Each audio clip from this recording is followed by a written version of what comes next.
हाँ जल्दी यार। क्या आपकी टीप पक्ष में नमक है? हाँ। तुम्हारी टीप वापरता हो तो શું તમારી દાઢમાં દુખાવો છે? હા। તો કોણ કહે છે કે 10 વાળી ટીપ વાપરો? શું તમારી દાઢ હરી ગઈ છે?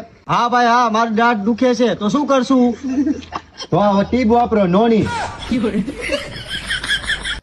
કેમ છો આપણા ઇન્સ્ટાગ્રામના ફેમિલી? તો આજે આપણે લઈને આવી ગયા છીએ નોની ટીપ. શું તમારી ફેમિલીની અંદર કોઈને દાઢનો દુખાવો કે ખજૂરો કે પછી દાદર છે તો આ નોની ટીપ વાપરો. આ ફક્ત 8 જ દિવસમાં તમને ફેર પાડી આપશે. આ ટીપ તમને રિટેલમાં પણ મળી જશે, હોલસેલમાં પણ મળી જશે. ને આ ટીપ તમારે જોતી હોય તો ક્યાં આવવાનું? ઝેર રોર બાવાજીની વાડીની સામે MSZ સ્ટોરમાં. તમારે જો જાજી માહિતી જોતી હોય તો આ નંબર ઉપર કોન્ટેક્ટ કરો.